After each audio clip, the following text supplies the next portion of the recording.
हमारे प्रभु यदुवंश श्रवण यादवेंद्र सरकार भगवान श्री कृष्ण का जन्म हुआ था। तो आइए, श्री हरि विष्णु की नाभि से कमल पैदा हुआ, कमल से ब्रह्मा जी और ब्रह्मा के पुत्र हुए अत्रि, अत्रि के पुत्र हुए चंद्रमा, चंद्रमा के हुए बुध और बुध के पुत्र हुए पुरूरवा, पुरूरवा के 6 पुत्र हुए हैं आयु, सनायु, छनायु, दुशायु और धीमत और अगावस, अमावस, अमावस से कुंज वंश चला है। इसी वंश में गादी हुए और गादी के हुए विश्वामित्र। भक्तों, उधर आयु के नहुस हुए, नहुस के 5 पुत्र हुए हैं याति, श्याति, अयाति और ययाति और ध्रुव। जो ध्रुव थे वो प्रमुख पुत्र हुए हैं। इनमें से याति की 2 पत्नियां थी, एक थी देवयानी, दूसरी थी शर्मिष्ठा। देवयानी दैत्य गुरु शुक्राचार्य की पुत्री थी और शर्मिष्ठा दैत्यराज बृहस्पति की पुत्री थी। भक्तों, राजा याति के 5 पुत्र हुए हैं, 2 देवयानी से यदु और तुर्वसु। इनमें से यदु के क्रोष्ठा हुए यानी सहस्त्रजित हुए, सहस्त्रजित हुए। उसके बाद में सहस्त्रजित के सतजित हुए, सतजित के हुए हेहय हुए और हेहय के धर्म हुए, धर्म के पुड़े हुए। इसी प्रकार से वंश आगे को चलता गया। आगे चित्ररथ के हुए हैं कुकुर और कुकुर बहन के हुए चित्ररथ। इसी में कुंकर वंश की उत्पत्ति हुई। इसी कुंकर वंश में कंस का जन्म हुआ। और आगे चल करेंगे भक्तों, अब हम आपको भगवान के का अवतार कैसे हुआ उसकी कथा को श्रवण कराएंगे। उससे पहले 1-2 लाइन का कीर्तन बोलेंगे, उसके बाद में आगे की कथा को लेकर के चलेंगे।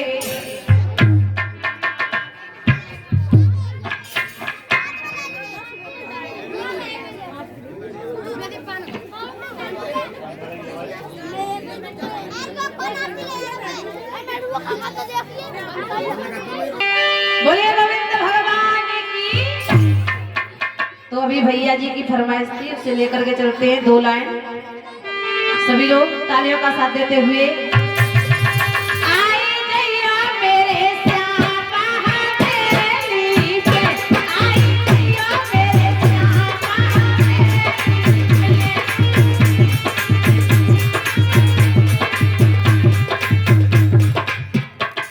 ये तो कोई बात नहीं हुई, हम इतने मन से गा रहे गाने को और भैया लोग तो देख के गए थे। आप भी ताली नहीं बजाओगे, बैठोगे नहीं, मुंह से नहीं गाओगे तो अच्छा लगता है ऐसे? सभी लोग बोलो प्रेम से। और हमने सुना है ये वाला गाना सभी बच्चियों को बहुत पसंद है, दीदियों को। सभी लोग हमारी पार्टी वाली सब ऊपर होंगे, ठीक है? सभी आगे होंगे, सब बोलेंगे अपने अपने मुख से और तालियों का साथ देंगे ऊंचे ऊंचे से।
संग चल रहा था।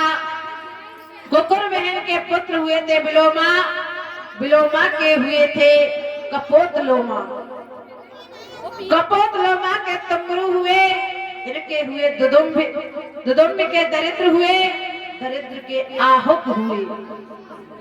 और उग्रसेन और देवक के, देवक इनमें से उग्रसेन मथुरा के राजा थे।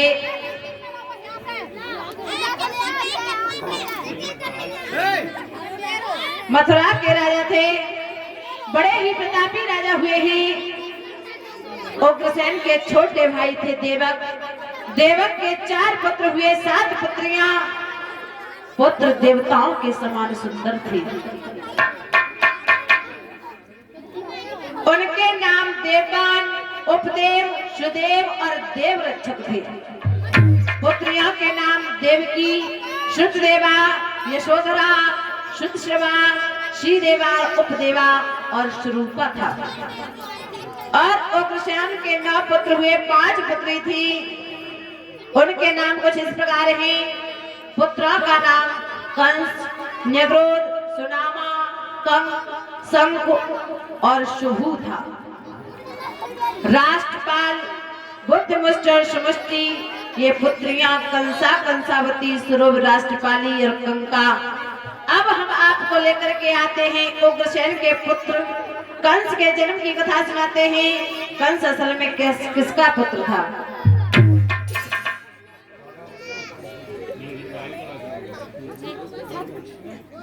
श्री सुखदेव जी सावधान करते हैं, हे राजन परीक्षित, राजा उग्रसेन का विवाह राजा सत्यकेतु की पुत्री पद्मावती के साथ हुआ था, जो आप तक अभी तक काफी कथाएं श्रवण कर चुके हैं। लेकिन आपको नाम बताया जाता है पवन रेखा, लेकिन वो नाम गलत है। भागवत कथा में लिखा हुआ है कि उसका नाम पद्मावती था।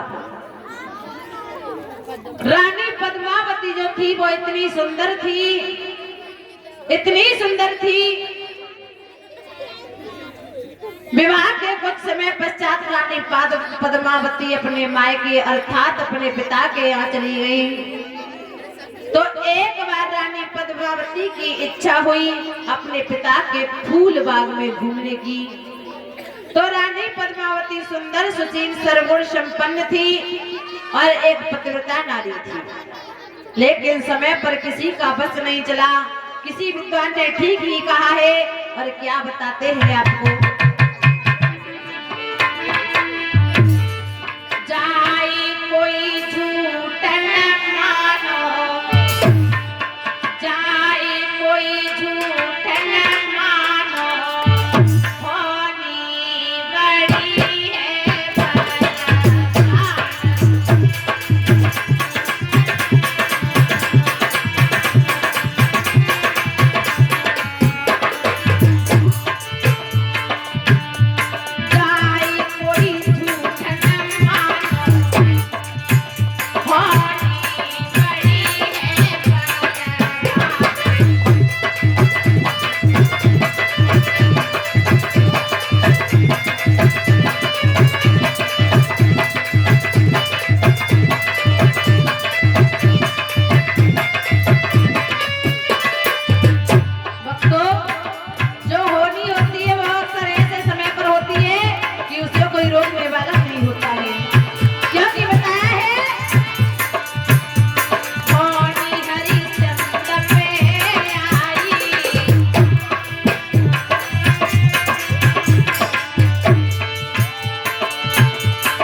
एक गंगी के घर पर पानी भरना पड़ा, एक मेहतर के घर पर होनी दशरथ पर है आई,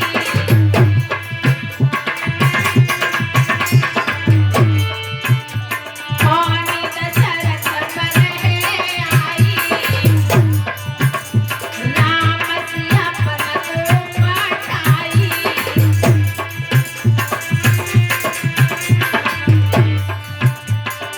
अरे पैरी की साधु को बानो, पैरी के साधु को बानो, होनी बड़ी है भाग्यवान।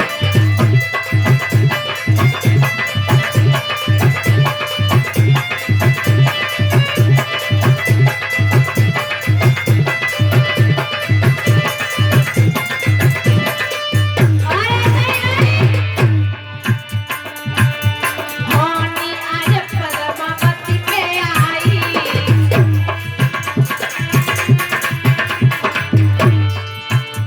होनी आज पद्मावती पे आई, रही वो पागन पी जाई,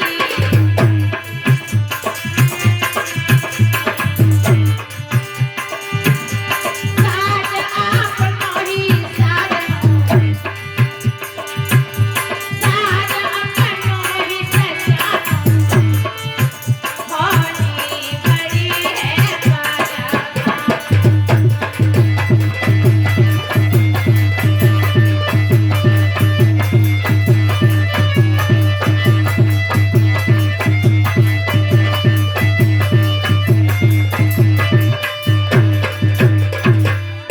भक्तों, समय बड़ा बलवान होता है, कब किस वक्त बदल जाए किसी को कुछ खबर नहीं होती। समय कब पर्वत को राई बना दे, कब राई को पर्वत बना दे, कुछ पता नहीं होता। इधर रानी पद्मावती के साथ भी कुछ ऐसा ही हुआ। आज रानी ने अपनी दासियों को साथ में तैयार किया है और कहने लगी है कि दासियों, आज मेरा मन कर रहा है कि मैं बागों में घूमने के लिए जाऊं। तो आज रानी पद्मावती अपनी दासियों को साथ लेकर के फूलबाग का भ्रमण करने के लिए चलती है। तो उसके रूप को देख करके चंद्रमा भी शर्मा जाए, आज इस तरीके से तैयार हुई है। भक्तों, पद्मावती के कोई संतान उत्पन्न नहीं हुई थी। भक्तों, आज वो पद्मावती दासियों के साथ बागों में घूम रही है। उधर आकाश मार्ग से वो दुर्मिल राक्षस गुजर रहा था, तो उसने देखा कि इतनी सुंदर नारी, तो पद्मावती पर पड़ी जैसे ही नजर उसकी, तो मन में विचार किया है कि ये कोई साधारण स्त्री तो हो नहीं सकती है। और आज वो किस प्रकार से विचार करने लगा,